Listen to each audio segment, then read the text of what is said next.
Hello. Today we're going to be reading Mailing May. It's written by Michael O'Tunnell and illustrated by Ted Rand. Mailing May is based on a true story of a girl named Charlotte May Pierstorff. The story takes place in 1914 when railroads were an important means of transportation. I'm going to go ahead and read the back of the book, as we know the back of the book can give us some important information about what we're about to read. Nowadays, it's no big deal for a girl to travel 75 miles. But when Charlotte May Pierstorff wanted to cross the Idaho mountains to see her grandma in 1914, it was a very big deal indeed. The railroad was the only way to get there, and a train ticket would have cost her parents a full day's pay. Here is the true story of how May got to visit her grandma, thanks to her own spunk, her father's clever plan, and the U.S. mail.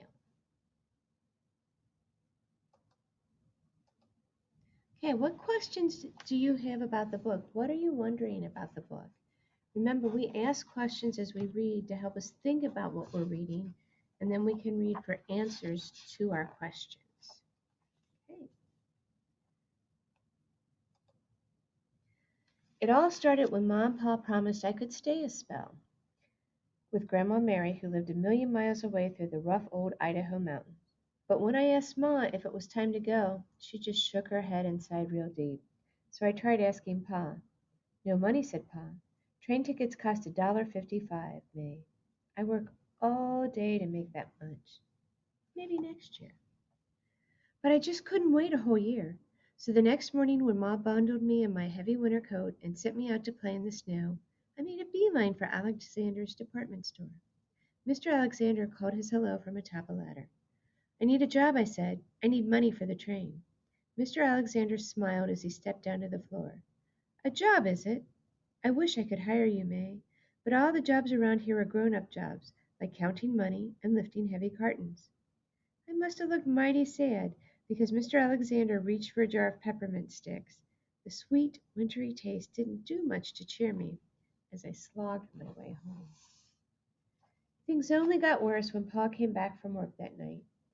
He and Ma commenced to whispering and peeking at me off and on. Then they made me go to bed awful early, which I did not like at all. Next morning Ma shook me awake while it was still real dark. I was puzzled to see Pa's little traveling bag packed and standing by the door. When I asked where he was going, Ma only smiled and said, "Eat your breakfast." Just then someone knocked on our front door. Pa opened up to Ma's cousin Leonard. "Come along, May," Pa said, grabbing the suitcase as Ma helped me with my coat. "We're going to the post office with Leonard." He held up his hand as I opened my mouth. "No questions," Pa said with a wink. Ma hugged and kissed me before Pa took my hand and led me out into the dark winter air. Before long, I stood taking in the funny smells of the Grangeville post office, glue and canvas bags and oiled wooden floors. Meanwhile, Pa marched right up to Postmaster Perkins and said, "Sam, you got some new rules for mailing packages. I know boxes can weigh up to 50 pounds nowadays. What sorts of things can you send?" Mr. Perkins looked at Pa real strange like as he asked, "What you got in mind, John?" "It's May," said Pa. "We'd like to mail her to Lewiston. Leonard here mans the mail car on the train, as you well know. He can take good care of our package." "Sure thing, Sam," said Leonard. I was flat flabbergasted by Pa, and so was Mr. Perkins. "Mailing May," he mumbled, shaking his head. "Let's see. The postal code says not to mail lizards or insects or anything smelly." Mr. Perkins looked at me over his glasses and then sniffed. "Guess you passed the smell test." "But what about girls?" I asked. "Can you mail me?" "Well, the rule book says nothing about children, but it is permissible to mail baby chicks." Mr. Perkins smiled. "Let's find out exactly how much you and your valise weigh." I scrambled up onto the big scale, and Pa set his traveling bag next to me. 48 pounds and 8 ounces. Biggest baby chick on record. Mr. Perkins ran his finger down a chart hanging near the scale and turned to Pa. To mail May from Grangeville to Lewiston will cost 53 cents. Well, Leonard, looks like you'll be in charge of some poultry on this mail run. Before I knew it, Mr. Perkins had glued 53 cents worth of stamps on the back of my coat, along with a label.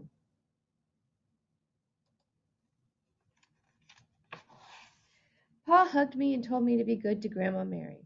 Then he was gone, and there I was, a package sitting in the post office. Before long, Leonard carted me and the rest of the mail to the train station.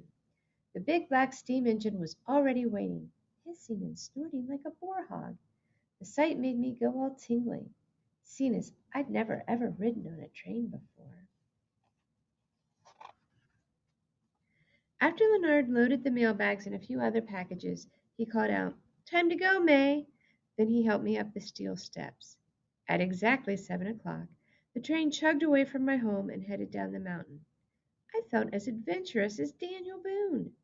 The inside of the mail car was like a little post office, and Leonard got busy right away sorting mail to be dropped off at towns along the way. I curled up nearby the stove to keep warm and watch. Whenever Leonard had a free minute, he'd take me to the door for a look.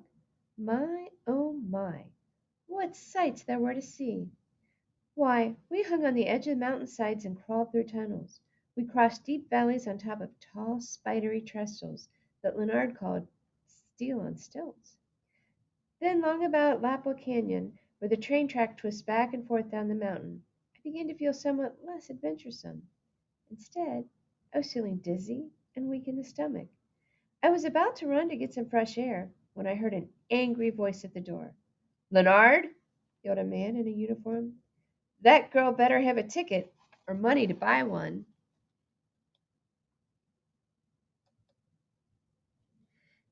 It was Mr. Harry Morris, the train's conductor. I hid behind Leonard as he explained that I was a package, not a passenger. Then he showed Mr. Morris the stamps on my coat. That cranky old conductor slapped his knee and laughed out loud. "I've seen everything now," said Mr. Morris, wiping his eyes. Well, Mr. Morris plumb scared the dizziness right out of me. Even my stomach seemed better, and I started feeling hungry. Leonard said lunch would be at Grandma Mary's. The train made a few more stops at towns like Sweetwater and Joseph before we pulled into the Lewiston railroad stations. Since this was the end of the line, Leonard had time to be my mail carrier, and we headed for Grandma Mary's place. The second I laid eyes on Grandma Mary, I felt downright warm inside. Ma and Pa had kept their promise after all, with a little help from the U.S. Post Office.